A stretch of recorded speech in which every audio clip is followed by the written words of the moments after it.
G'day everybody, it's Seano here and I'd like to welcome you all to our first live stream of the 2026 AFL Supercoach season.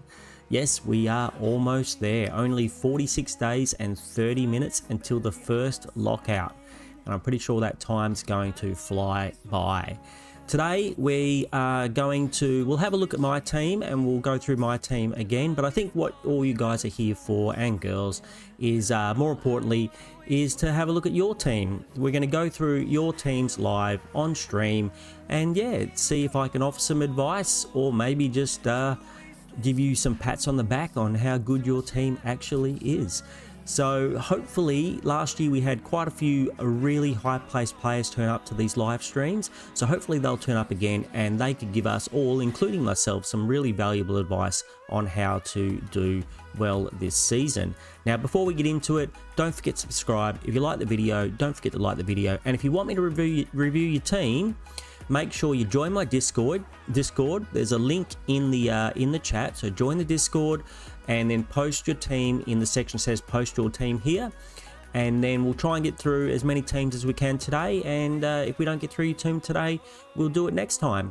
And if you are here to see your team and you want to have a chat in chat, that's fine, please do. If you're out there and you got any comments, please talk away in the chat.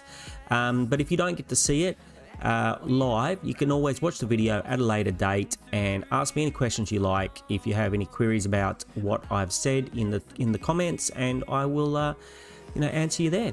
So alright, let's while we're waiting for some people to turn up, we'll do my team. And if you're out there, say g'day in chat, and let me know whether your team's here. A few guys said they might be rolling up to see their teams, so if you're there and you're here, so I'll give you a little while, and if you turn up, we'll have a look at your team while you're here. Alright, so now this is my team in the I don't know how many millionth time I've changed it, and if you haven't already watched my last team, my January update, you might say to yourself, Seano, why does your team look completely different? And it does look completely different. Hey Corey, you here mate? How are you buddy? Good to see you. Good to see you, Corey. So nice to have you here, mate. You sent me through your team, didn't you, Causa? That's right. I've got your team ready to go, so we'll do yours first then, if that's correct. Like I said, Corey. Hey, they're both here. G'day LCD or Pure LCD. I also got your team ready to go as well, guys. So both of your teams are ready. We're going to do both your teams today. And I've got two of my friends' teams who are in my league have also given me their teams to go through. Come and have a look at the dumpster fire that is my team, though, at the moment. So we can't really decide what we're going to do. We've changed the team a million times. I'm calling this, I don't know what to do with the Rucks team. I don't know what to do with the Rucks team, so there we go. Pure LCD actually put me onto that, Corey. I had Carmichael too, and having him as a bargain basement defensive midfielder DPP was highly desirable, so unfortunately you might see in this team now I've got Grill, if that's how you say his name in the team. He's a little bit more expensive, but I kind of want the swapping the DPP. So I still want Sinclair. I know I've been going on about Sinclair all pre-season. I still think Sinclair will be in the top 6 defenders. He was seen in training taking kickouts. I still think he'll be one of the best. But Wanganeen Malera, I'm kind of leaning towards him just because of the fact he's probably going to get DPP. And that might help me out come the buys, in the mid-season buys. And so instead of having to wait to after round, whatever it is, let me see, I've probably got it here for the buys. Instead of having to wait to after round 16 to get him, I can have him earlier, and maybe that's going to help me out. So Anyway, I might have been swayed by the community, and if I fade him and he gets out 150 every week and everyone else has got him, you know, it could be a problem. Now, I did have Sinclair in this Whitfield position for a while. The only reason, they're both on the same early buy. If we bring back that buy, they both have the same early buy, so I could have him if I wanted, but then I looked at these further buys. So this team is very buy dependent. So he's only Richmond and GWS have this round 13 buy, so only having the one player from that team, as opposed to this buy 16, where I'll probably have a few with Bulldogs and St Kilda and Geelong and Melbourne, was my thinking of why I've got Whitfield instead of Sinclair, and he's a that little bit cheaper. Yeah, you've got an updated team, pure LCD. You like me, you change your team like your underpants every 5 minutes. Yeah, so if you guys watched my last video, how different is this team? So I've got McKercher and Bergman in. I still like Nick Newman, but there was a rumour that he hurt himself at training. Did you guys hear that? I don't know about you guys, but I get a lot of my training information from Nerds for Life. If you follow him on Facebook, he seems to have some great connections when it comes to training notes on how the teams are and match simulations. He also has a YouTube. He does quite a lot of Instagram, but I really love his notes on match sims and training, so I go and check it out. Yeah, it will change again. Same with me. So I've taken him out for the moment. I've taken Newman out just because of the interrupted preseason type of thing, and I have gone with the pack, and I've put in McKercher and Bergman. I'm more keen on Bergman for the DPP status, so I'm hoping he's going to get in round 6 or whenever they do it in the early rounds.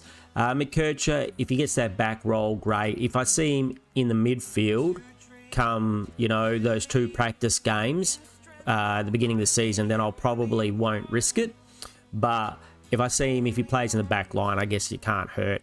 And I'm just going to have to cope with that round 12 bye as well. So Bergman, Coleman, Lindsay, who's seems to be doing good on the track, and I got Grill just for the as you like, where's Rosie? He's in my midfield. Now I picked this up from another content creator, and I thought this is a pretty smart idea. I don't know who the top 8 midfielders are going to be, but I know Rosie's almost definitely going to be a top 6 defender.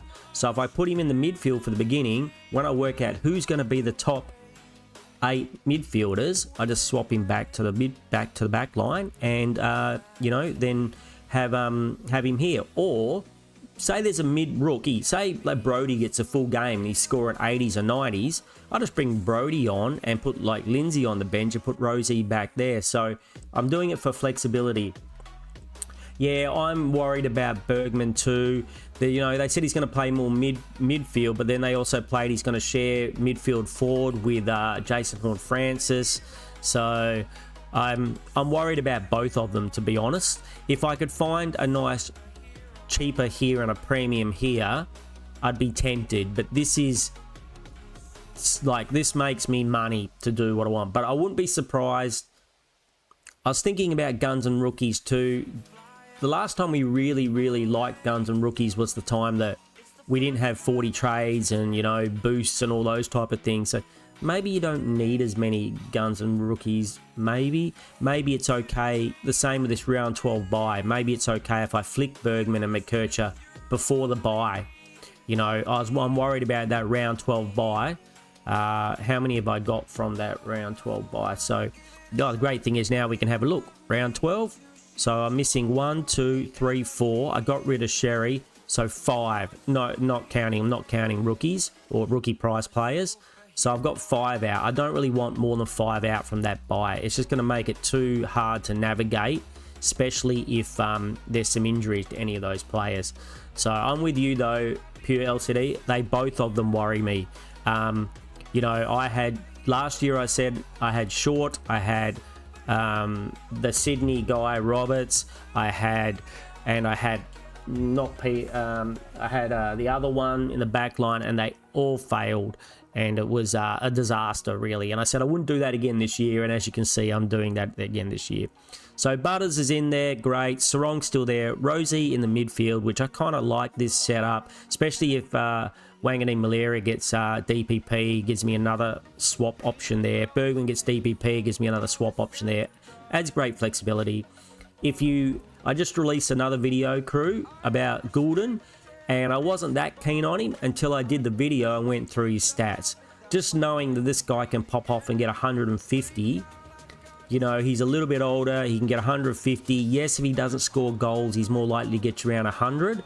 But, I mean, maybe with Kerno in the team, he was only 21 when he had that really good 2024 season. Now he's 23, you know, I think he could be really good.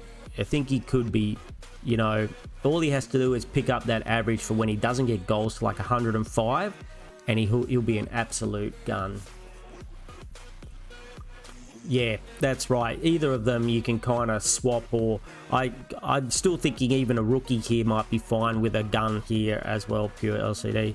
So Young's still in. Parrish is super risky, and he could not be there. He might not be there in the beginning of the season. Even Parrish might go down to a rookie, because you know how it works, right? You almost always make the most money from the rookies in the midfield, and sometime in the rucks, if you can get a rookie ruck that plays. So if Parrish goes down, say, to a Will Brodie, I've got enough money to take McKercher or Bergman up to, I mean, Sinclair would be dangerous because I'd have too many out on that early buy, but maybe another primo, you know, maybe Jordan Clark, or, you know, someone else who I think is going to be really good. Sharp and Smith, you know, all of these guys, it's all subject to. The only reason I put Allen in there is the Eagles page had a picture of him looking like a beast, so whether he ever gets a game is unlikely, but he certainly looks pretty damn fit. Now the ruck line I've changed completely. I just don't know. It's like we talked about pure LCD. I just don't know what's happening in the ruck. So maybe if I go that 60k cheaper on each of, instead of getting Gawn and Sherry, now they're probably going to punish me, but maybe I'll take the 60 grand from both of them, go English, who people think are going to be good with the jumping, and go Jackson, just because, one, if he's actually playing as a midfielder, well, then the new rules aren't going to affect him that much, is he? He's going to be running around as a midfielder. So I expect if he plays as a midfielder, he'll go down in money, but he might get mid-ruck status. And that would mean I could literally put him in the midfield if I had to, and get another gun ruck like Cherry if I had to. Yeah, Parrish is it's too hard to ignore if he plays, and I can't see him playing any other role in that team. I think they like him. I think they'll chuck him in the middle and give him a full game, and even if he gets you 90, you're going to make money, so you kind of have to get him if he's named right, but super risky. So the rucks, I don't know, what do you guys think about the rucks? And we talked about it a little bit. It's so confusing. Do I go the big two and take the hit, or do I go the slightly cheaper option and see what happens? So I'm still not sure. Then we've still got Shears, we've still got Flanders. Again, Tree Law, I can afford him. We've still got 118k in the bank, so doing the team this way allowed me to get a bit of money in the bank. I put in Buderick because he's a bit cheaper, but I can still afford Trelaw, who I like. I can afford Sam Laylaw, who I thinks is good. I can't afford Connor McDonald, but Connor McDonald from Hawthorn, who everyone's getting really high on, but he's kind of expensive. He's 380, so I'd really want to see some big scores out of him before I jump on him at 380.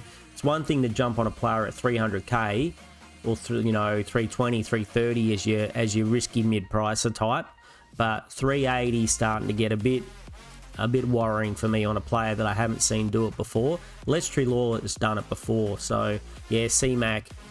Yeah, it's at 380 though, I don't know if I can do it. I have to see him. He'd have to kill it in that first game. He'd have to play pure midfield and get like 20 contested possessions and score 130, and then I'd go, ooh, okay.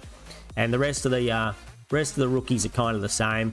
Good talk about this Cumming kid out of Richmond. Looks like a bit of a beast, and I'm starting to get super keen on Reedy too. Like, instead of having White here, I think I want a playing player here. I mean, yes, we know in these first few rounds that you know, you got the buys. So in rounds 2, 3, and 4, I'm going to be able to have somebody to loophole with. That's not going to be a problem. I'm not going to need a loophole player. Plus, by the time those rounds are over, surely one of these guys who I've got in, surely one of my rookies is either injured or dropped, you know. So then I'll be able to have a loophole anyway. And the fact that I have a, you know, a ruck that's making money on the sidelines is a big advantage. And if he gets number 1 ruck, which I'm kind of hoping he might get number 1 ruck, I'm kind of hoping he might pass Pitton it, because his waffle stats are awesome. I know he had a really bad game for Freo last year, but if you go and look at his waffle stats, like, let's have a quick look. I'll show you. I think he got 60 hitouts in one game. 60. Now, obviously, the waffle's not that great. If the Eagles can't find themselves a decent ruck, obviously they can't. There can't be many in the waffle. But let's just have a quick look. Like 65 hitouts. Like big numbers here. 48, 30, 52 in the 40s, 49. So, and he's a big boy. He's like 204 centimeters. So you never know. Look for a pracky match. And Hawthorn play round 1. Do Hawthorn play round 1? Where's my thing? Where's the thing? No, yeah, Hawthorn have a bye. So Hawthorn will play, sorry, round 0. Hawthorn will play round 0. So keep an eye out for him. I think he still might be a little bit on the pricey side for me, but keep an eye out. And so yeah, that's the change that I made to my team. Completely different, like in the ruck, and defense is like I was going more, you know, not so risky, but yeah, I still don't know what I'm doing. I still don't know what I'm doing, guys. But I don't mind this team. Plus, it leaves me 100 grand in the bank if I need to get one of those expensive rookies, you know. Cummings is already expensive, so if I need to upgrade and get a Dersma or a Euland, is that how you say his name? Euland from Gold Coast. You know, obviously, I'm going to have to see something really good out of those guys, because they have to score an extra 10 to 20 points over a 119 guy to go up the same amount of money. So, you know, I'm going to have to see like what looks like a potential 70 to 90, you know, rookie scores. So, yeah, that's the team for the moment. It'll change again. Who knows? It will for sure. It will. It'll probably change by tomorrow. I literally did that yesterday. I was just looking at it. I was watching some of the other content creators, and they had some good ideas. There's another player that I kind of like. I was watching the Centre Bounce boys, and Joe was saying Blackiston from Essendon. He's Essendon man. Is going to be their number 1 ruck at the beginning of the season if Brian isn't available. And he's got some really good stats as well. So he's 300k and he's a defender. But if he was the number 1 ruck and you could guarantee him he's going to be there enough to go up money, he could score really well. Wardlaw, I think it's a decent pick, pure LCD, but he doesn't have the runs on the board as far as I'm concerned. You know, I'm really keen on LDU, but I couldn't get him in with that buy. With that buy, I had to drop him, which is going to come back and bite me. If you want to get LDU, know he's going to be huge, because at the moment he's not on my team. If he stays on my team, I did a video on him. I talked up all his stats. I did all my research, and now I've dropped him. So, you know, I'm going to cop it for that. But as you can see, here's Wardlaw. Where's the big ceiling games? He's got a 122 is his 122, a 120. That's his best ceilings. So he played the last 4 games of 2025. 90, 114, 195. And I wouldn't be surprised. Well, it says he was injured here. How much time on ground did he get? Time on ground 65. So that score could have been a little bit higher. So give him 110 there, 105, 110. That's reasonable, I guess, for his price. That's reasonable. He's still not. He's not cheap though, is he? He's not cheap. He's 400. So, I mean, I would assume he's going to get an average of 100.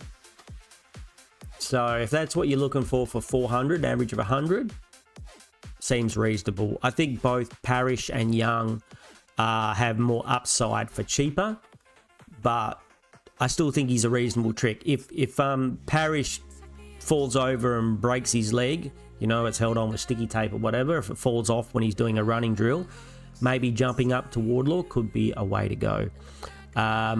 When all three of them are in that midfield, Sheasel, Wardlaw and LDU, I think all their scores go up. All their performances go up. I think that's what North need to do. They need to keep those three guys healthy and get them on the field at the same time, in the same midfield, with the big monster ruck. And I think you could even see his scores go up. Stepping stone for Bontel Dacos? Yeah, maybe. What? So it's kind of hard for me to see when I'm looking at chat as well. What exactly, if he goes at 100, maybe, if we go to, can we go to players? If he goes at 100, what price will he get to? If he goes at 100, what price will he get to? Oh, they don't tell you here. You got to look at the other side. Maybe if we can, maybe I can look over here where you guys can't see. Fantasy. I've got chat in the way, so I can't see. Otherwise, I can't see your chat. Thanks for showing up today, guys, as well. I really appreciate it. Love these live videos where we have a bit of a get to chat in real time. And thanks for joining my Discord too. And don't forget, if you're watching now and you haven't already joined the Discord, join the Discord. And maybe if you want to pop your team in there, we can have a look at your team as well. So let's just get rid of Butters because we're not going to actually do that. Someone priced out 100 on the dot is someone like Sam Walsh at 430. So about 440k he could get to. So sorry, 540k. So you could make yourself 140k. It's not, yeah, he's not there really to make the money, is he though? But he could be someone to, you know, hold off and get you that decent score in the team. And you're right, maybe a stepping stone, but he's probably, sometimes I'm trying to think with these guys, would you prefer a rookie that makes you 300k, or do you want the guy who scores you 100 but only makes 150k? Hey Brad, how you going, mate? We got your team ready to go too, Brad. So I think in a second we're going to get on to doing your guys' teams. I think we've crapped on about enough the dumpster fire that is my team. And I think, so you were here first, Corey, so we'll do your team first, right? And I've got them all up here because it was just easier to do. It was easier to do it like this than actually do it through Discord. Alright, can you guys see that okay? Let me know if there's anything wrong with the stream, if the music's too loud or I'm too loud or you're just sick of me or whatever. Let me know. Obviously, it's the first stream of 2026. I think everything's going a while. So I think every good. All right, you're next, Pure, but it's probably going to take us longer than 5 minutes to do this. So yeah, had 50k in the bank. Thanks, mate. That was my next question. So Rosie Clark, I saw a thing with Clark. Does anyone think that Judd McVie might take some points off Clark? Does anyone think them both in the back line is might affect Clark's score? It's just something that jumped into my mind the other day, and I don't know if I'm just dreaming, and maybe that's not going to be a thing, but maybe it is. I'm not too sure. If Clark scores what he did last year, brilliant. I think he's good at that value, and he doesn't have an early buy. I thought I had him in that other team for a while as well, and then I got scared and took him out. But I do like the pick. And if I had to upgrade a McKercher or a Bergman due to roll at the beginning of the season, you might find Clark in my team. Blakey, I think this is a nice pick. I think it's not a lot of people are going to go there. I think it has potential. I think it also has potential for disaster, but I think it has, I think on last year's scores, if we had a bit of a look, he did very well, didn't he? Especially towards the end of the season. Every time we do this, it's gonna do this. I'm gonna think BLAK. I'm gonna think that it's my team. Not maybe if we don't have it up here.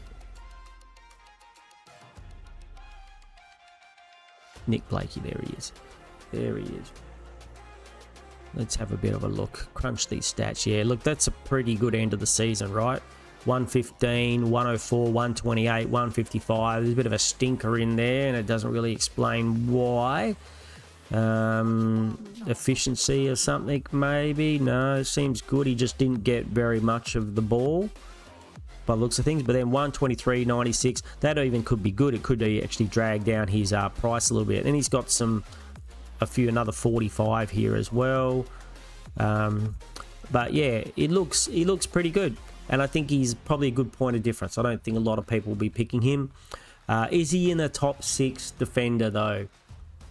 Corey, are you obviously you're picking him at that price, thinking he's going to be top 6? You happy with that? You happy thinking he's going to? I'm pretty sure he might go close to those scores. I mean, they're pretty good scores. If he takes a step up and gets rid of those 60s and 40s and 80s, you'd be pretty happy with that, really.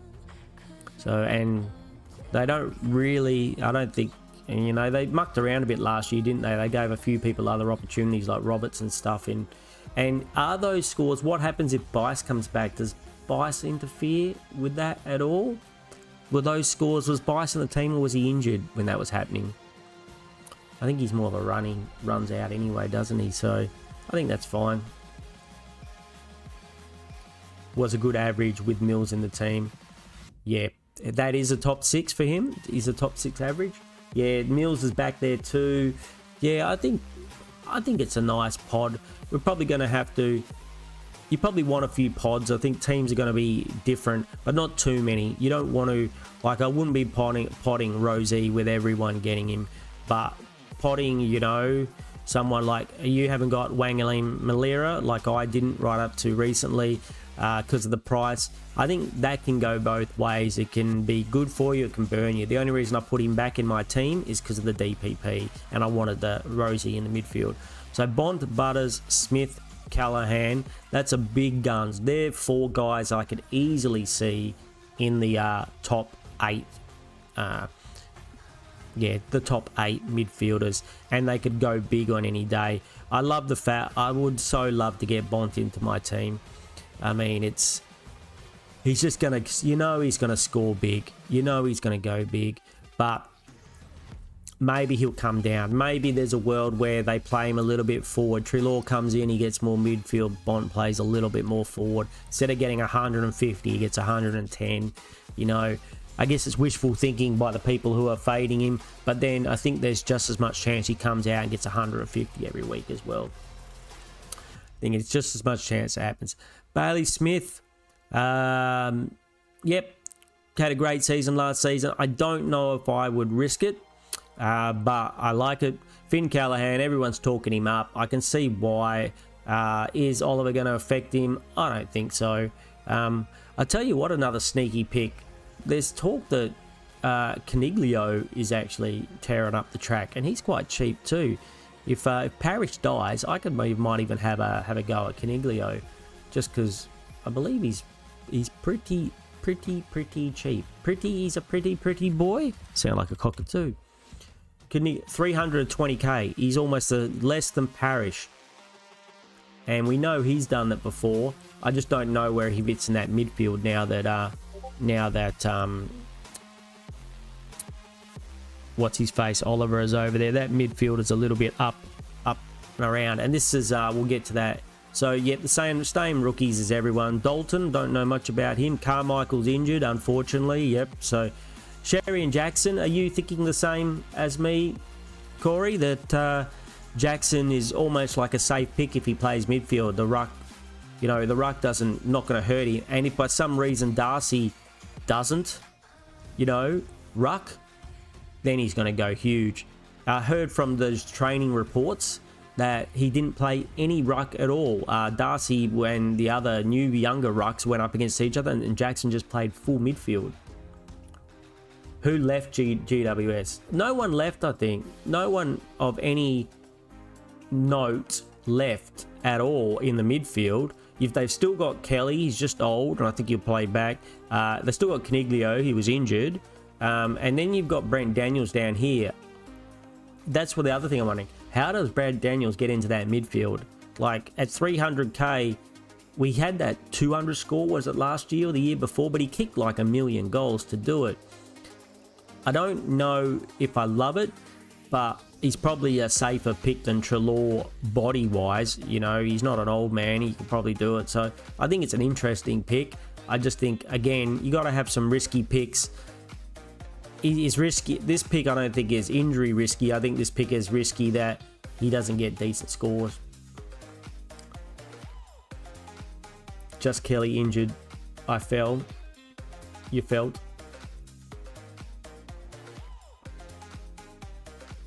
So they've even got, they had those couple of young guns, GWS in the midfield last year, coming through. Was it Ralston? He looked all right as a young rookie. You know, is he going to, there seems to be, they're going to be a stacked team. If they don't make the top 4 this year, there's going to be always strife down there. You think Kelly is injured? Do you think, is that what you mean, Corey? You think Kelly is injured, or is that just what you're thinking? And I heard a little bit about Harrison too. Murray don't know anything about. Kyle don't know anything about. Cook and Marshall yet. So, job security for Harrison. Yeah, I don't know. I don't even... At Collingwood, does Harrison even get a game? Who was I watching the other day who said they like him or whatever? But all the rookies are the same, you know. How do you... I don't know how you break into that Collingwood team, but maybe he does. Maybe he's just the cog they need in that position. We'll soon find out because they play round 0. If they name him in round 0 and they name him again in round 1, Collingwood aren't out in round 1, are they? They're out in round 2. So if he plays round 0 and round 1, you don't even need to get him actually. You could pick him up in round 3 because he's not, price isn't going to go up here because he has buy. So really you don't have to get him if you don't want. And if he does really good, you could snap him up in round 3. This is going to be a good thing and something we need to keep an eye on. If you've got a rookie who's from any of these teams, you don't need to get them in the first game. You could potentially drop whoever your rookie is who's not performing whatever, and he might have gone up. Say you've got a rookie and he gets like a 40 and a 50 and, you know, and it just doesn't look good. He's playing in the forward pocket or whatever, but he makes 40 grand. You just dump him for whoever's the best out of this team. Like, who's the Annabelle, is it, from the Brisbane? I don't see how Annabelle gets a game either for Brisbane, but if he does, apparently he's a gun. So that's totally going to be my plan. I probably won't be taking, except for Reedy, too many rookies out of these teams because you get to have a look at them before the price goes up. And even if you did a sideways swap from one rookie to another rookie, you know, there's not going to be, besides the waste of a trade, which we're going to try and not waste some trades. Tell Seano would try not to waste trades this year. Not that I ever listen to myself, but yeah. So I like your team very much, Corey. I think it's good. I think it's got some points difference. Yep, and I think you know, you got as good a chance of having a good start as anybody else. Now I'm going to be 2 seconds, guys. I'll be right back, and then we're going to do your team, pure LCD. Sorry about this, always the way when you're live, but I'm going to be right back. Watch some footy.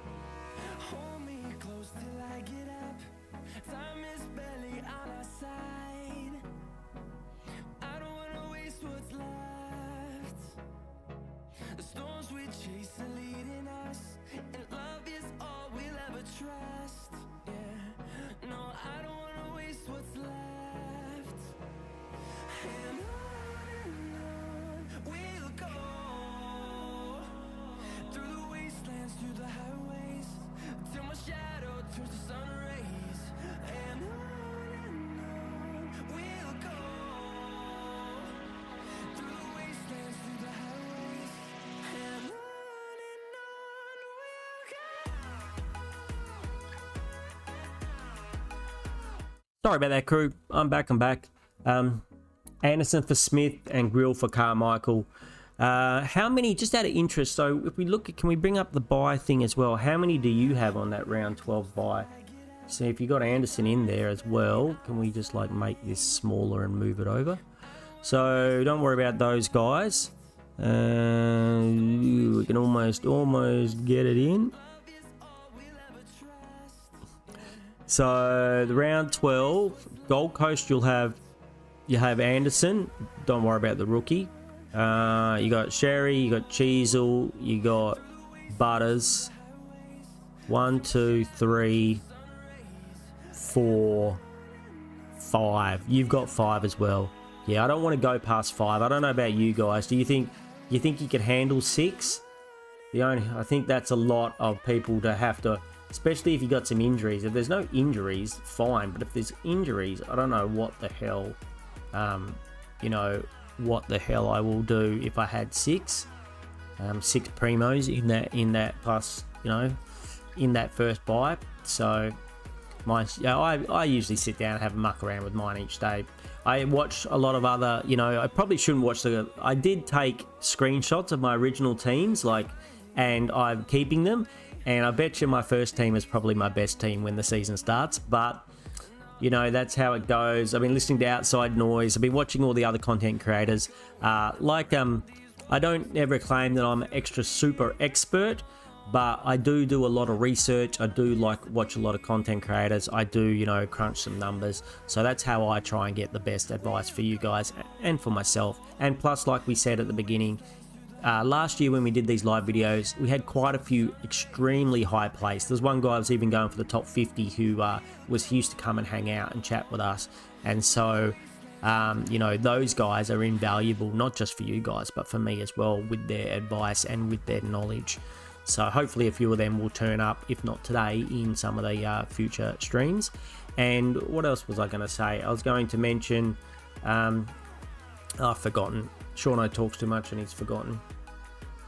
Yeah, had 6 before. I would love LDU Corey, but I just can't go in with 6. It's too much. It's just too. It only takes one of them to be injured. You're not going to trade out. If you got LDU and he's scoring 130 or 40 a week in, best case scenario, and he comes to that week and he gets injured for 1 or 2 weeks, you don't want to drop him. You're going to want to keep him, but you're going to be sure to play. You're going to have at least more rookies on the field than you want. And we all know that there's no guarantee that when the buys come around, the rookies that you want to be playing are going to be playing. All these really good rookies at the beginning, you're going to sold them off and made money, and you're probably going to get in some speculative rookies, and they're going to play 1 or 2 weeks and then get dropped or whatever. Yes, I'm looking at you, Minnie McWalter. Stop dropping the fucking rookies this year. Yes, Eagles, just play a rookie and keep that rookie for more than 5 minutes this year, please. That would make me really happy. All right, thanks, Causa, for that. Really love your team. All right, let's have a look at the next one. Pure LCD's team. Let's see, what about there? All right, let's have a look-see. We got Wanganeen Malira. Yep, I like it. Like I say, I've been converted. I just don't want to pod him, and the DPP status could help. I went through and looked at his stats again, and his stats were just amazing when he went into the midfield. I didn't kind of realise that they were that good in the midfield, but they were. I thought maybe off the back line they were better, but they were just as good, if not better, in the midfield. Will they look to try and tag him and stuff? Probably. Can they do it? I don't know, but if he gets DPP, I think even if he dropped down to 580, 550, I'd probably still be really happy. Put up the new one. Oh yeah, okay, all right. I already had this one. Here's one I prepared earlier. Let's see if you thank you, Magic. Oh, we got a few more people put their teams in. Thank you, Mega Mess Peg 9 and Magic Thighs. All right, let's see that. Let's see if we can. So they're a little bit harder to see here, but can we zoom in? No, that's no good. All right, so they're a little bit harder to see like this, but we'll do our best. Wanganeen, Malera, Rosie, Clark, all good positions. What did you think? Do you think Judd McVee's going to make any difference to Clark? Probably not. Taylor, tell me, didn't I hear Taylor had a setback or an injury? Is that just me getting, because I had him in my team and I dropped him out. I can't remember whether I dropped him out because I wanted the money or I heard a little rumor that he had a little bit injury. He was had a little bit of a setback. So Gibcus, I think good rookie. Lindsay, Sarong, Fincher, yeah, rookies will change. So you go on the 3 primos and the 3 rookies. Are you not going Coleman, Kitty Coleman? You're going to fade Kitty Coleman? I think could work out for you. Might not, could do. Like I said, if Kitty Coleman at that higher price, he's going to have to score at least an 80. You know, this rookie only has to score 60, 65. Kitty Coleman's going to have to regularly get you an 80 to make any money. If that's the case, will change. Oh, the case will change. Had him earlier. Kitty Coleman, yeah. Or you mean Taylor. Dawson could be a good pick. Is that round 12 buy though? Caldwell could be very good. I had him last year. I got him at that super cheap price. I was very happy with him. LDU, I love the pick, but you know, it depends on how many you got in that. We'll go through it's how many you got. Young, very nice. Yeah, Euland. I'm gonna say Euland. You know me, guys. If you haven't already been hanging out in my streams before, you'll know that I love to screw up their names. So just laugh, and if I need correcting, you can correct me in chat. Farrow, yep, Brody. I like Farrow because he has the DPP as well. So, yep, like the midfield. Again, a bit different to normal. I think mine's a little bit cookie cutter, but yours is a little bit different, which could be nice. That's why I kind of want LDU in there, mine too, because he's cheaper and I think he has high potential. Gordon Cherry, as I think it's safe. We don't know what's going to happen. I wouldn't be surprised if they're the top 2 scorers at the end of the season. We just don't know what's going to happen. So I have an upgrade option. Here's another one though. How does he make it into the Gold Coast team? That's the only thing I can't see. Like a first year draft. He's a first year draft, correct? He's came from their academy or whatever. That's correct, isn't it? He's not a mature age or anything. How does like an 18, 19-year-old kid get into that team? I don't know. Yeah, so the ruck's safe as houses, but we don't know what's going to happen with the ruck. It could be still the best 2 rucks, but they could both go down 60, 70k. And if you're happy with that, you got your captain options. I think that's fine. It's what I had, and then I talked myself out of it. So the problem with my team is that I'll have to upgrade these guys if I don't like them. If I don't like what I see to these guys, I have to upgrade the guys I don't like until these guys, which you won't have to do, which is the whole point of having a keeper, right? You think they lost enough players to get... I mean, they got Petrarca, I guess, left. Did they have any other big names on ground, top loose 20? But I think if he plays at 199...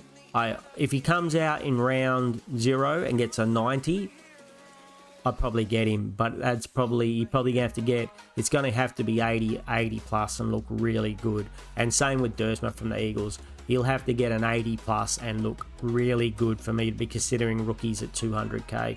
He does have DPP though, which I do like. Sheasel, Flanders, Connor, you've gone Connor McDonald. Yeah, there's a lot of talk out there. I just don't know whether at 380 is a very awkward price. And you can pivot. I guess you can pivot to Treloar, or I'm looking at Sam Laylor as well. Even the Buderick pick I don't think is a terrible pick. He's kind of cheap. But yeah, you can always drop down if it doesn't work out. The good thing is at least you'll get a look at him in round 0 to see exactly how your role is. I'd like to see 100 out of him at 380. I'd like to see 100 out of him. 90 and above I'd consider because he's in the forward line, but I'd like to see 100. You got 144k? Yeah, thanks. Should have asked that question. That's important, guys. If you include how much money you've got left in the bank when you snip your team, when you pop your team in there, that would be awesome. Finn O'Sullivan, you don't want another Finn O'Sullivan? Exactly, Corey. So the only advantage of having those 200k players at the beginning is if you have to pivot, you can pivot, but you do waste a trade. And so that's why I think this year I'd prefer to have the 100k in the bank. If I have to go up to them, I'll go up, but I don't know if I want to go down. That still might change. It's a lot's going to depend on round 0, and we're probably going to get burnt by a few of them who are going to come out and score really big in round 0 and then either not repeat that or just get dropped. Hopefully not too many are going to get dropped. Now there's 5 on the bench. Hopefully the coaches at least are going to give them a few weeks to let them settle in. Again, Minnie McWalter, I'm looking at you. So Philippou, Marshall, Robertson all look good. I saw some pictures of Robertson as an Eagles fan, or Robertson, sorry, as an Eagles supporter on track.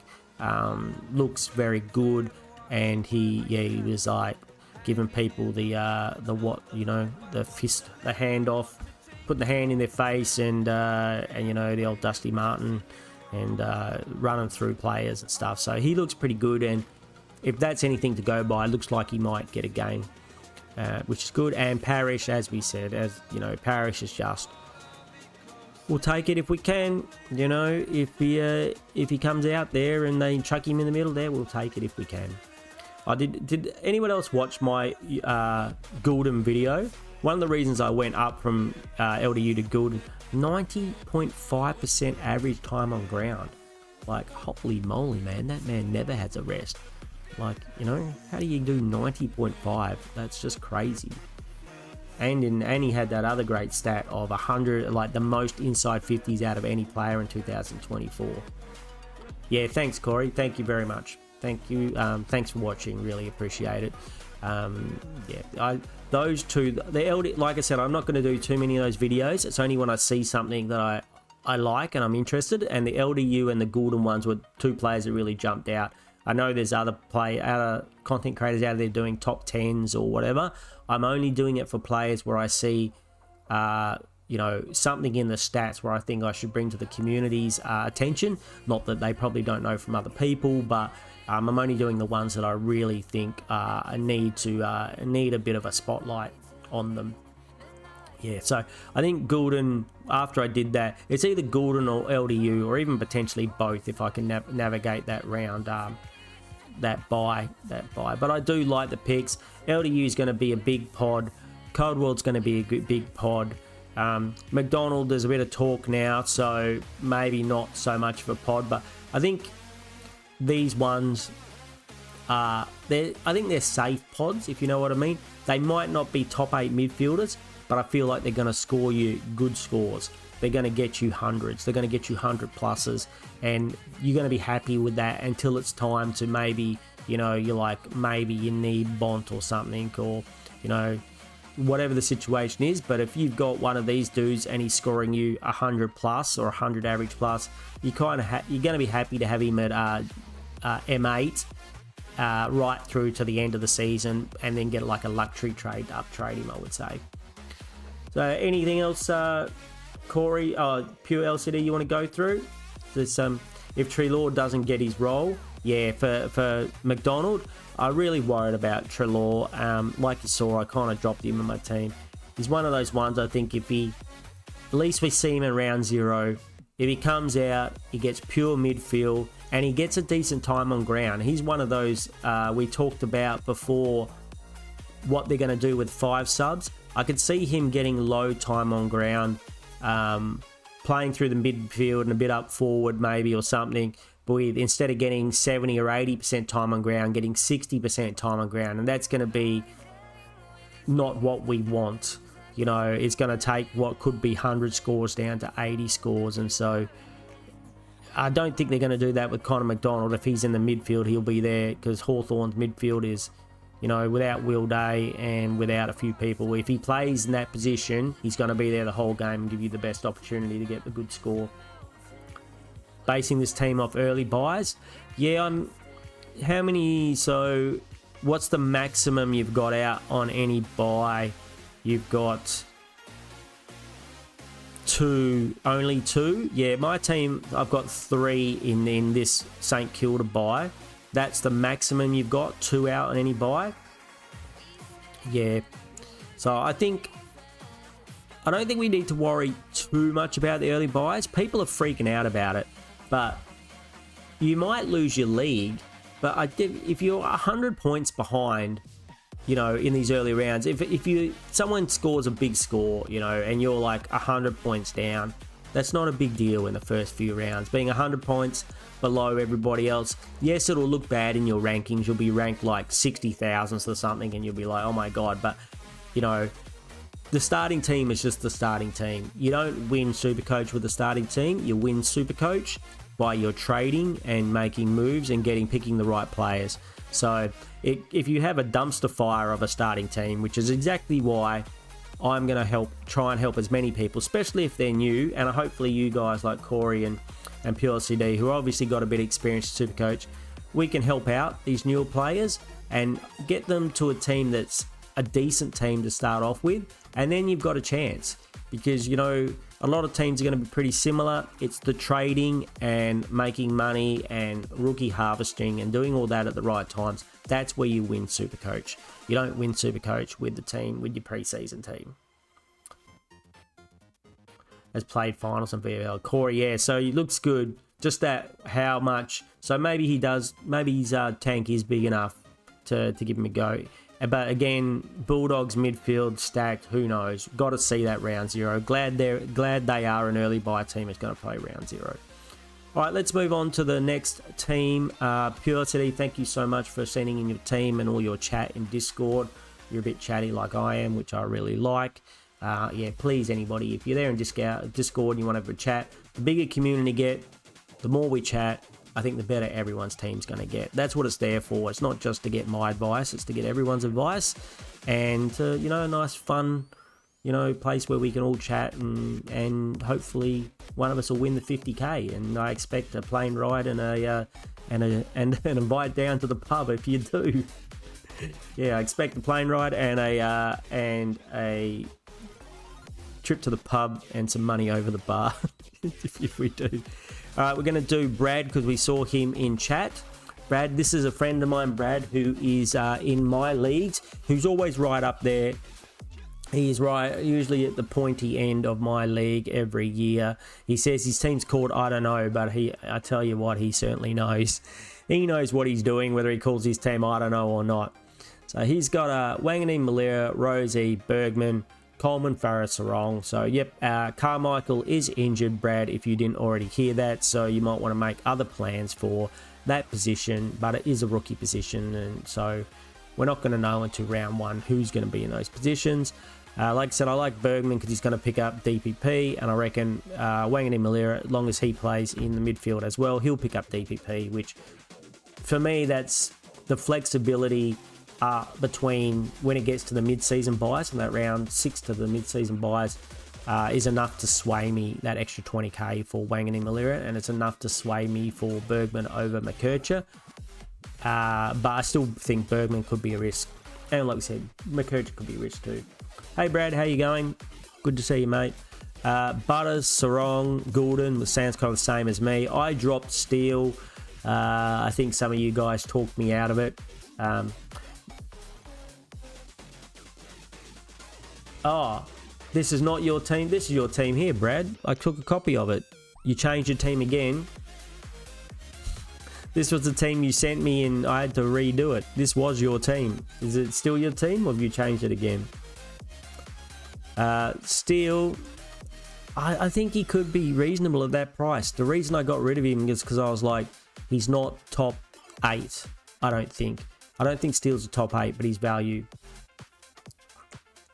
So, if I was counting keepers, I don't think Steele's a keeper unless he's an M8. But if he came out, he is not going to play round 0. Melbourne don't play the early buys, don't have an early buy. So you'd have to say, if I saw something pretty special out of him in the practice matches, I'd maybe consider going back there. If I saw 200 plus games, I'd maybe consider going back there. But you know, such good value. I think he's very good value at that price, but I don't see him as a top 8. Was your team updated? Sorry. Well, we'll have a quick look at this one, and then we'll maybe have a look at the other one. I think we've got time. Cherry and Jackson. I think I like this combo almost the best. Like I say, I think Jackson is kind of might be a little bit of a cheat code to get around the new rules. If he's playing pure midfield, and he could get 100 as a midfielder, then you can have a look at the other rucks and see who's the best. And if he gets rug mid status, what's rug mid status? We'll try it ruck mid status, that very elusive, only ever held by Mark Blickass by Geelong ever before, I believe, once had ruck mid status. You can always, you know, drop one of the rookies, or sell so it still gets injured. You could swap him into there and get your Gorn or whoever you want here, and then God help us if Jackson takes over the #1 ruck at some stage if Darcy gets injured. I don't know, you're a Freo fan, I believe, Brad. Is there space in the team for Darcy anymore? With these new rules, Darcy's a big Shrekky monster who doesn't really jump very much, does he? And he doesn't get around the ground a lot. Is there space for him in the Freo team in the new rules? Surely not for too long. Yeah, I mean, I saw the reports the other day, Brad, that Dogger or Luke Jackson only played midfield. He didn't do one ruck contest. Darcy and the younger rucks, or your baby boys, baby rucks, were going against each other, and Jackson played pure midfielder, which is, he's not going to hold that price if he does that. You know, with Young and Sarong and all those guys there, he's might get you 90 to 110. You know, with a good game, and he can have a ceiling game like anybody else, but you know, with all those good guys in there, his score will come down. I mean, his price will come down to like 550, I'm sure. But if he gets that mid status, I think that really helps. If he gets the full-time ruck for any reason, he'll just go bananas. So I think he's kind of a safe. In some ways, I think he's a safe for the new ruck rules, is the way I'm thinking about it. Yeah, Mason Cox was against Darcy. Yeah, so I got a feeling they might, it sounds like they want to do like Darcy and Mason Cox up forward, maybe relieving Darcy with Luke Jackson as a midfielder, which is, I don't know, if you're another midfielder and you see Luke Jackson running at you, maybe imagine you're a rookie, an 18-year-old rookie, and you see Luke Jackson running at you full speed in the midfield to tackle you. Bit like back in the old days where we used to have Nick Nat Nui used to run at people and try and tackle them. You're just going to throw the ball up in the air and run the other way, right? Screaming like it's screaming blue murder and run the other way. Because if he tackles you, you're going to stay tackled, you would think. Sheasel Pickett. I like the Pickett pick. Again, want to see if he's playing the pure midfield role. How good Melbourne are going to be with like the Steele and the Pickett. I'm not too sure, but at that price range, he's the same like a Petrarca price range and that, you know, as well. They've got that again at the buys. If you're looking at the buys, Pickett has this last buy with St Kilda and Bulldogs and Geelong, which could be a bit of a problem. And the same Petrarca has this round 12 buy, the other pain in the butt buy, which I'd probably take a swing at Petrarca, but he's just got that round 12 buy, which I don't like. How many you got from that buy? 1, 2, 3, 4, 5. So you got 6 from round 12, Brad. And I don't know if I'm brave enough to do 6. I don't know if I'm brave enough to do 6 from that buy. And I specifically made my team for buys when I redid it. So I'm just not too sure if I'm happy going in with 6. So you said you did another team. Let's have a look what no, that's pure LCDs. Yeah, can you do it in the other format, Brad? I had to go through and do your other team. Just look at it at your laptop or PC and snip it. This way is not good. It's not good. So let's have a quick look at your changes. It's not good for being on stream. I mean, I can hardly see it. I've got my glasses on. You got Callahan now instead of Steele. I like that better than Steele. You got Dersma. I want to have a look at Dersma. I want to see him score at least a 85 to 90 before I consider putting him in my team. But at least you can drop down. And then everyone else is... Oh, you got Laylor. I like Sam Laylor too. I think he could be... If Trelaw, for any reason, gets injured or whatever, I might have a go at Laylor as well. At 300k, he's around the same price. I think it's... I think it's fine. You think your team will look different? Who are you planning to get rid of? So here, how many you got on this team? 1, 2, 3, 4, 5. You only got 5 in this team, which I think is a lot more desirable. Oh, yeah, you got 5, which is... on Callan... No, you got 5, which I think is a lot more than... But... Layla, I think Layla could be good. Sam Layla, I think he could be good. Melbourne have no buys before. Some have 2. Yeah, but I'm not looking at it that way, Corey. If you look at the buys, I'm not looking at it that way at all. This 16 buy is going to be a problem. How many players do you want on this round 16 buys? I want heaps of players on this buy. I want a Bont. I've got a Tim English in my team. I want Nass. I want Sinclair. I might want Gawn. I might want Holmes. I might want Smith. Doesn't matter if, you know, if you get to there and you're like, oh, you want these players anyway, so you have to wait pretty much if you start with 4 or 5 of these players in your team early, you're going to have to wait till after here to get any more anyway. So, I mean, I'm just worried basically about this buy. The early rounds, like I said, if you're down 50 or 100 points, I don't think it makes a big difference. If it's a difference between, like, I've got Lockie Whitfield in my team, right? So, if Lockie Whitfield sits out and you've got a player who's, you know, in the back line here, someone who gets a good score, and instead of me gets an extra 100 points, what happens if Whitfield comes out, scores 190 all these rounds? You're not... I mean, he's probably a bad example because you can get him here because he's only 2, but, you know, I think you can make those up early round. As long as you don't have too many. Like, the worst one, I think, is this almost the St Kilda one, because I've got 3. Otherwise, I've got... From this one, I've got 1, and from this one, I've got none. So I've got none out in round 2. I've got 1 out, so... There's no way I would pick Goulden because he has two buys, or, you know, this round 12 buy is the pain in the backside, and all of these teams, except for Gold Coast, don't have the early buy. I'm more worried about the round 12 buy than I am of these early buys, to be honest. These early buys, if I've got 1 or 2 players out, I'm not thinking it's going to hurt my team too much. I might be a little bit behind the pack in those first few rounds, but if I've got an absolute gun that you can't afford... you know, even if you have Bont here, it's like having Bont, I think, is fine. Maybe having Bont and Goulden and Rowell isn't fine, but having like a Bont and a Goulden or a Bont and a Rowell seems reasonable. I'm just worried about this round 12 buy scares the living bejesus out of me, I have to admit. And this round 16 buy is very inconvenient.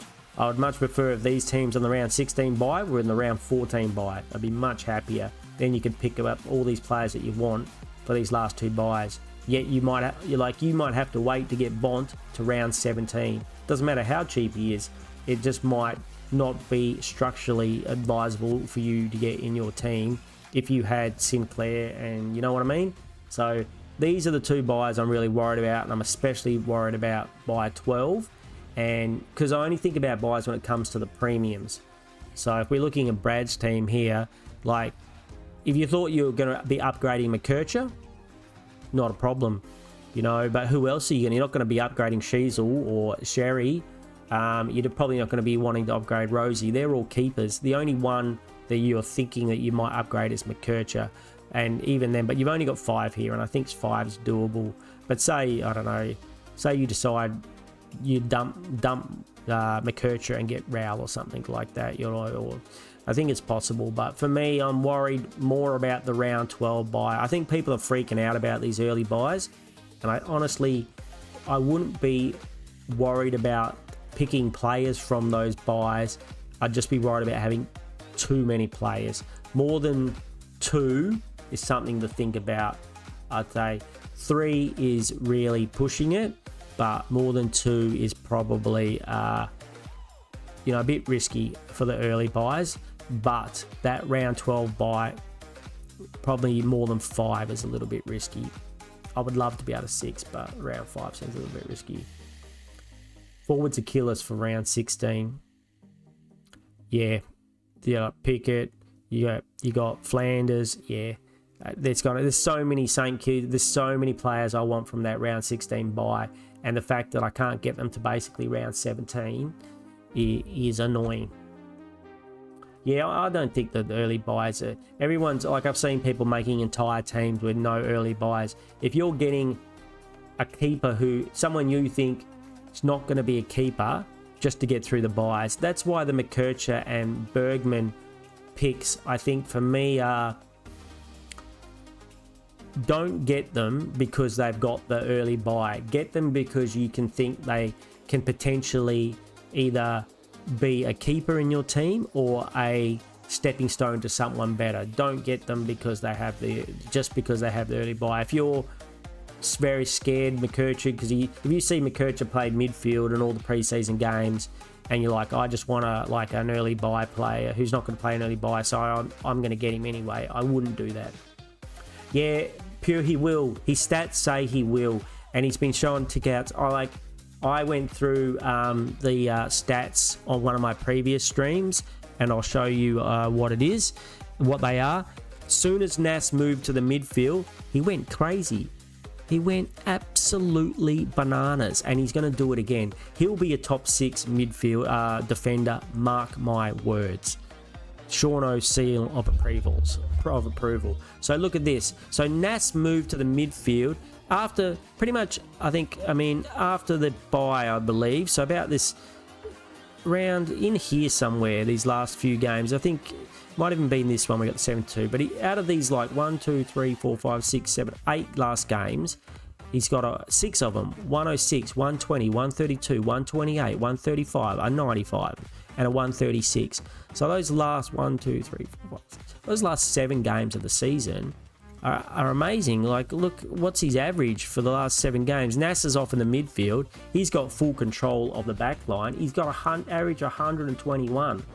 That's why I want to get him in my team. The only reason I can't is because of the buys. I want him in my team, but because of my team, if we go back to my team, and that's your team, is it Shawnee Man? Good name. I know. So I've had him in my team all pre-season, and I want him in my team. And the only reason I'm picking Nas over him is because he's going to get DPP if he plays in the midfield. I seriously want to put Sinclair here, but it's the buys that are stopping me, because this buy down here, then I've got another player from St Kilda on this buy, and if it means if I have Sinclair there, maybe I can't have Bont, maybe I can't have Gorn if I need him, maybe I can't have Max Holmes. So at the moment I've got one. I've got him, and I've got Flanders, that's 2, and I've got English, that's 3. So maybe I could get another one in there. Maybe I could have Sinclair there. Sinclair's a little bit more expensive than Whitfield. I like Whitfield because he's only the 2 people on this buy in round 13. And even though it hurts me, see, if I got another St Kilda player, I would have 3 in round 4, but I've already got 3 with Flanders. So I don't like that buy. This is the buy where I might drop 100 points behind everybody else. But if Whitfield goes bananas, I could certainly catch up over the next few rounds. But I want Sinclair in my team. I just can't figure a way to do it with the round 16 buys. Yeah, so I think he's going to go huge. Yes, I think he's going to go huge. You even spell it right, the Shawnee Man, which gets you extra points. You even spell it right. So we'll go and do your team now. Let's stop looking at my team, crapping on about the dumpster fire that is my team. And as we keep saying, yep. All right, so Rosie, Clark, and McKercher. Is it just me? Can someone verify somehow? Did I not hear that Taylor got injured? Did I not hear that, or did I hear something else that made me a little bit wary? I thought not a permanent injury, but a setback or something. I swear I heard it, but maybe I'm delirious and hearing other things. Playing in Perth for those 2 weeks. Oh yeah, the games that we bought off them, woohoo, good move. About time Perth got ourselves a bit of an advantage. About time West Australia didn't have to. I'm glad we don't have to fucking fly to Tasmania every year like we did for 10 years as well. Excuse my French, everyone, but that gets my goat a little bit. if you would like to say, who do you support in chat too, everyone? Let me know in chat who you support. Obviously, I'm an Eagles supporter. I know Brad's a Freo supporter. Who do you guys support? Corey, you're obviously a North Melbourne supporter. How do you feel about them selling games over here to Perth? You probably aren't very happy about it. Lindsay, Sarong, Shawnee, Gibson, Carmichael is injured, so make other plans for this. Carmichael, I don't think it's going to be available for round 1. He's injured. Everything else looks good, mate. Clark, I'm tempted by Clark myself. If I knew that he was going to do what he did last year, I'd almost pick him instead of that Whitfield pick. I'd make 50k, you know, or 40k, which I could spend somewhere else.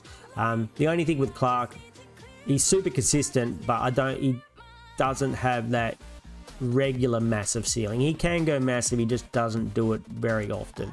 So if he could change that and get a few more massive scores in the season, I'd be all over him.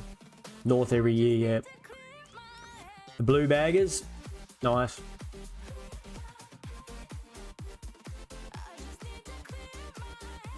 Love Farrow there. Yeah, I like Farrow. He's got DPP, plays for Essendon, which means he's got a reasonable chance of getting a game. I think he's a mature ager too, Farrow. Is that right? Maybe I'm just making crap up here, but you'll see I might swear a little bit more, crew. I apologise on my live streams that I do on my YouTube videos. I censor my videos of my potty mouth, but as you might say. But I can't help myself when I'm chatting live sometimes. So Butters, Brayshaw. I like the Brayshaw pick. He's going to be a point of difference. I think Brayshaw, I had Brayshaw last year, and I told everyone from the beginning that he would outscore Sarong, and he did. And I think he will again this year. I think he has a more Supercoach friendly game. He gets more contested possessions where I think Sarong gets more possession on the outside, but I still think there's upside to Sarong. That's why I've got Sarong in my team. And but I think if Sarong gets his 40 possessions, I'm not too sure our Hayden Young. I think Hayden Young in the team might help Sarong a little bit because he plays similar to Brayshaw. He's a big body.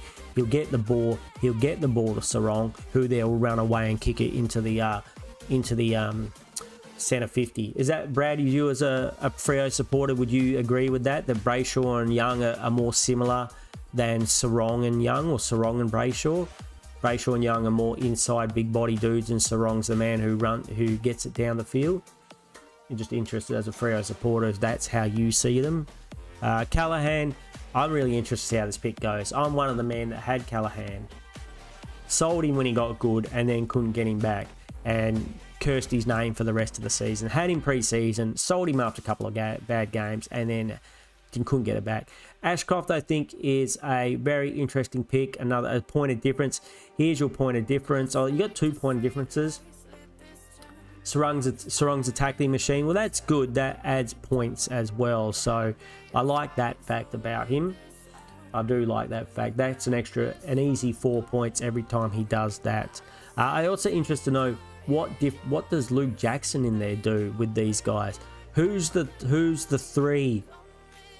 You know, if someone has to be kicked out between Brayshaw, Sarong, and Young for Jackson, who's the one? You know, who's the one that's not there? He wraps up. Shruggers. Well, isn't the shrugger, they brought in the shruggers rule this year? You're not allowed to shrug. If you get caught shrugging, it's a play on or whatever. It's not a free kick if you take someone's head off if they shrug this year. That's correct, isn't it? When we went and did the new rules video, might not. Still don't know how it counts for tackles. You probably don't get counted as a tackle. It just doesn't count as a free kick against if you decapitate someone if they shrug. Gawn and English, yep, nice rucks. I still like Gawn. I know Gawn's going to punish me if I don't get him. He does every year, but everyone's scaring me with all these new ruck rules. I think I'm really not going to decide about my rucks until I see round 0. I'm going to look at all these rucks like English and that and see how they go. If English comes out and scores 150, it's like, okay. If some other big, monster rucks score really well, it's fine. I think the game's going to be very fast, and I'm not too sure. Yes, we talked about it with this bit in chat. I think you and me are pure LCD that. Yes, Gawn gets around and gets down the ground and it's like uses a link-up man, but the game's going to be quicker now. If he's taking a, if there's a throw-in in the defensive 50, like there still will be, and he manages, he goes tap out and he just melanders down the field as fast as he can, like he has in the past. The ball's going to move so fast, I don't think he makes it there. And if it goes into the offensive 50 and goes out, I don't know if he actually gets there in time to take that hit out, to take the throw in. I don't, if it goes out of bounds halfway up the field and someone else gets to kick it in, they're just going to grab it and kick it as fast as possible, right? That's going to be the play, right? If the ball goes out off an opposition player, you're going to get it and kick it, going to move it really quickly most of the time.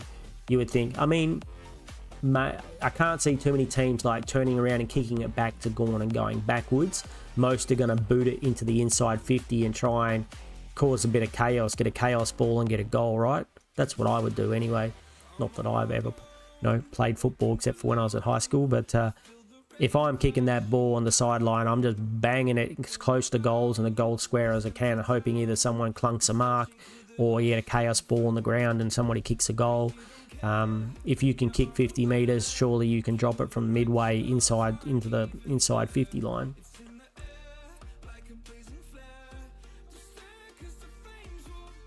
Young can do what both Brayshaw and Sarong do, so you could take pressure off Sarong a bit, hopefully. Yeah, like we said before, I think if you get tackled a few times by Luke Jackson, you might be a little bit afraid to go in that midfield again. Yeah, I don't think too many 18-year-old kids are going to get it, with little thin frames, they're going to want to be tackled by Luke Jackson. English got GWS round 1. He scored 200. He scored like a 200, didn't he, last time? So I had English last year at the end of the year when what's his face went down, whoever went down, Sherry went down. I got English, and I didn't have him the year before where he went bananas and was like 700k and was easily the best ruck in the league. So everyone says the new rules favour him in the ball ups and the throw in situations. With the jumping, and I guess if Luke Jackson takes ruck hit outs, he can jump too. So, I think English will score minimum what he did last year. Well, he will score like what he did last year.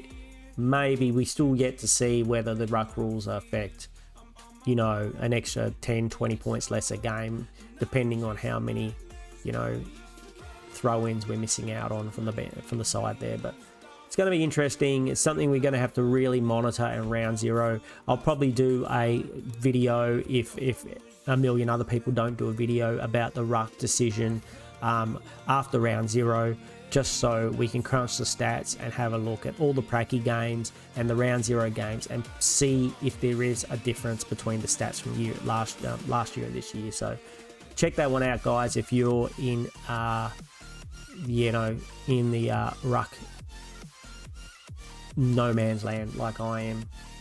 Yeah, 200 Corey. So, and remember the year before, let's have a look what he did the year before too, because the year before he went bananas. Good thing we didn't get him the year like last year, the year after, at the beginning of the year, because he was a bit up and down. But he's also got such a good midfield there. Hits out to advantage. He's got so many good midfielders around him. So he had a bit of a rough start to the year, like what he had, a 58, 81, 90, he had a few, but he got fired up near the end. So his last few games, 120, 132, 100, 202, then an 88, 86 and a 98. So you'd be pretty disappointed paying 600k for him if he got those scores. And I'm just not, why is it hit outs? Down a little bit in the hit outs, but not too much. He only got 22 hit outs when he got 200, because he got 2 goals and 3 behinds, that's why. But I'm not too sure the possessions, why he was just so much down. His efficiency maybe is a little bit down. Not really obvious why he only got the 80s there. Down a little bit on possessions maybe. just down to like, that one's he only got 10 possessions, and this one he had 22 though. So not real obvious why those had down scores. But then after that, 109, 109, 142, 115, 127, 89, 122, 88, 166, 100. So you're going to be happy with that. If you can change these 88s to 98s or 95s, you'd probably be very happy. The only thing with these little scores that scares me is he a captain option? Is he a captain? I'd slap the VC on him, but I don't know the captain. So here's the 2024 season where he went bananas. 119, 138, 124, 117. We'll skip the 58. 140, 135, 135, 131, 136, 137, 139. He's got some 80s in there too, though. He does have some 80s in there. 100, 95, and 100. So, ooh, 2023, he's got some big scores too. 163, 134, 173. So, why the poor start? Potentially injured over pre-season 24-25. And that's why he had the slow start to the season. You're saying that's why you get these. I mean, it's not that slow. He had one game at 58, then he straight and get to hundreds. He had an 81, he had a 90. So it didn't take him much to get warmed up, but he got a little bit more warmed up later on. Don't know what's going on here. Maybe he was a little bit injured or something here, or had a knock in these two rounds. 18, 19, and 20 as well. Did get as many possessions. Maybe he did. He doesn't seem to get. I know he gets around the ground, but he doesn't. He seems to get anywhere from an average of like 12 or 13 up to about 22 possessions, which is still pretty good for a ruck. Darcy was up, so he scored. So he was up forward. Anyone thinking about picking Darcy this year? He could be really good, but he's 500k. So I think English is a safe pick, and that's why I went him in my team as well, because I think he's safe. I think he might drop money, but he's not going to plummet. He can get you a big score. He might get you an 85 and 88. You know, he could be all right. I think Jackson, I'm picking Jackson more because I think, again, it's more of a, I don't know what's happening with the rules, and I hope he gets DPP. Let me have a look. Bring your team back up, Sean. Where is it? Oh, here we go. Shawnee, so I really like your team. You've gone to Harrison as well. I think I really like it. Standard rookies, and you've got a couple. Your point. Oh, you get Steele here. You go deep in the midfield. So that's, and you've gone, see, I don't mind. I actually looked in this. You know, Draper got injured as well. He still might play early, but they said he might be struggling to make round one. So if you're not firing, I'd want to have a look at you. I probably wouldn't start you. If they play him in round, they don't play round 0 either. So even if Draper starts round 1, I probably won't be picking him. Just for the unless he comes out in the pracky games and destroys it. They said he might be struggling to make round 0 or round 1. I don't think they play round 0. So yeah, have a plan for that. But you've got lots of options. But I like this setup, Shawnee. I like the really cheap in the forward line, because the forward line is usually never makes you, you know, you're taking out the risk of a Treloar or whatever, and you've got Steele. If you said to me, do you want Steele or Treloar in your team? Price doesn't matter. I'd take Steele every day of the week with, I think, his reliable role at Melbourne. So I like this setup, and I would be tempted to go with this setup myself. If I could find a very reliable rookie for here, I could certainly be tempted, but I want rookies like Philippou and Marshall, and like Robertson, who look like they're going to play every week. I don't want a rookie like a Lombard or a Harrison or something who might, well, who knows? I don't know much about Harrison, to tell the truth. But say Reedy gets the #1 ruck role, and you have Reedy there, and he's just like, they drop Pitnett and they just give him the role. I'd be super happy to run this forward line and reinvest in either the midfield or even, you know, bump up another McKercher. Hey, Shawnee, did you tell me how much money you've got left in your bank account? But this midfield, there's always the two ways of looking at it, right? This is what I've found over a bit of Seano wisdom here, if that's even a thing. If Seano wisdom is a thing, which is probably not, but years before I've stocked my midfield like this. But the problem is I found that the rookies in the midfield score the most. So where the steal, if Brody plays, you want Brody starts scoring at 80, every game. You want Brody on the field, and you prefer to have like a Petrarca in the forward line or something who's going to potentially get you 80 instead of a Robertson who's getting 70 or a Marshall's getting 70. You've got a Petrarca or whoever else. You've got, a Pickett, one of these other 500k guys who gets you a big score. The forward line is not always a bit dodgy with that, but I think you can almost guarantee yourself, if you could jump up, say, from a Taylor to a, I want to say a Gun by steal down. If one of these guys was playing, all the time, Brody's the one you think who can score big if he's on the field full time. We've seen what he can do.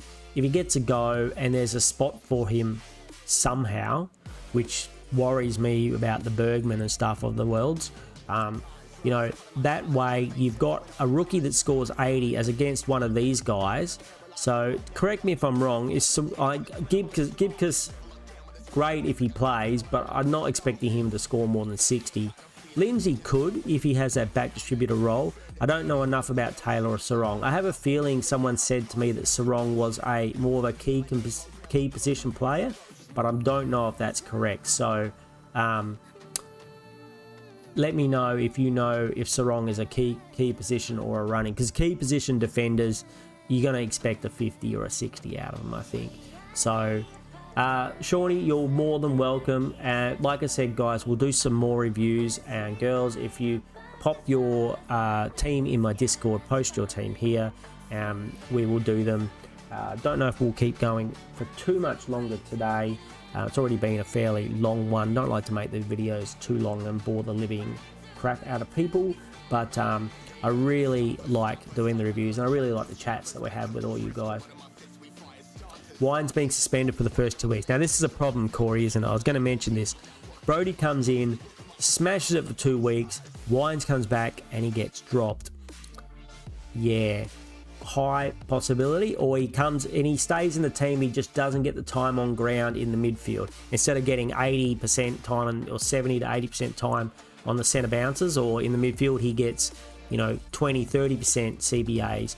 But the good thing, if he's still in the team, it'll still be good. If he comes out and gets 100, like if he gets 80 plus, it's a win. And then if he gets 60% time on ground and gets a 70, he's still going to make you a fortune in money, on which is what he's there for, as a 119k player. So I don't think it's risky that way. It's risky if he gets dropped. Yeah, that's a risk. But you got to think that he's got a good chance. Apparently he's been ripping up the track. Like I said, if you want to go and have a look at, how players have been playing in their match stimulations, check out Nerds for Life on Facebook, and he has a lot of the match sim. So apparently I read one about Port Adelaide, and he said he was tearing up the track. So maybe he forces his way. Surely Ollie Wines is there, but maybe someone else gets injured. We know Jason Horne-Francis is held together with sticky tape. Maybe he takes his spot. Maybe Bergman doesn't light the world on fire in the midfield like everyone thought, and they play Brody in there and he plays better, and maybe he gets that spot. So there's a lot of maybes. But, as with any rookie, there's risks. The fact that he's a mature age and we've seen what he's done, I think you just put him in round 1 and you deal with it in round 3. If Wines comes back and he's dropped and he doesn't go up money or whatever, you're going to be a little bit salty. But you know, you'll probably get a game down the track a little bit if there's an injury. Well, I won't say hopefully. We don't never hope that someone gets an injury, but hopefully he'll get a game down the track. Yeah, I know.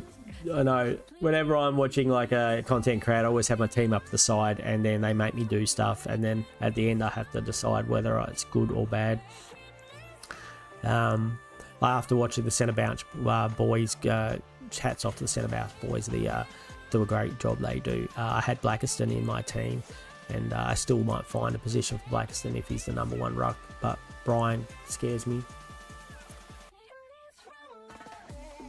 Just sit there and write. Yeah, well, the good thing is I don't think we'll have as much of that this year. With the extra, you know, with the no sub rule, I got a feeling this year that it's going to be, we're going to make a lot more money off our rookies like we have in past years. Yes, they might not get the maximum time on ground, but they're not going to get subbed. There's going to be less of the 20 points or the 30 points, or, you know, was a Bo Allen got 11 points or something for the Eagles last year.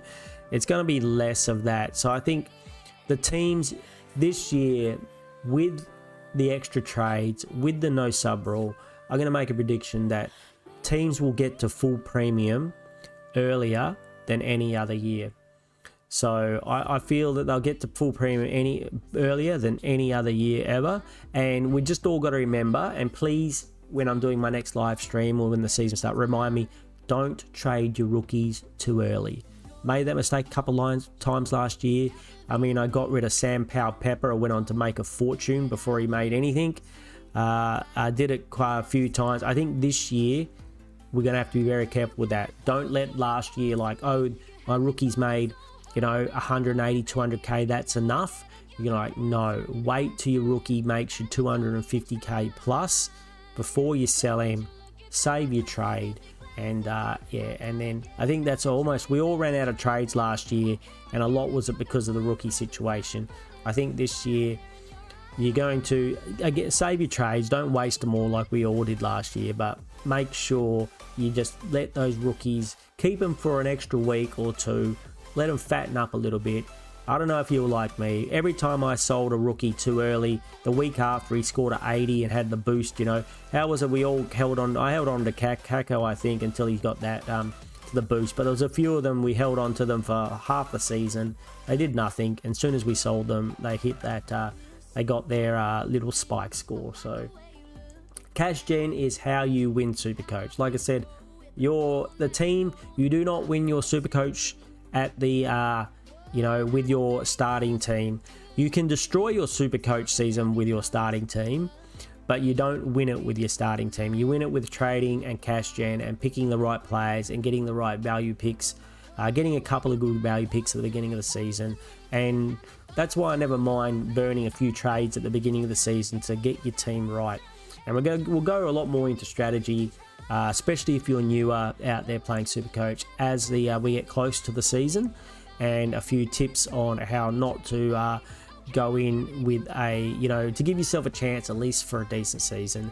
And then if you start with a decent team, you have a chance of finishing up there. You're going to be ahead of a lot of people. So and the good thing is to do is exactly what you're doing now. Watch people who know what they're talking about.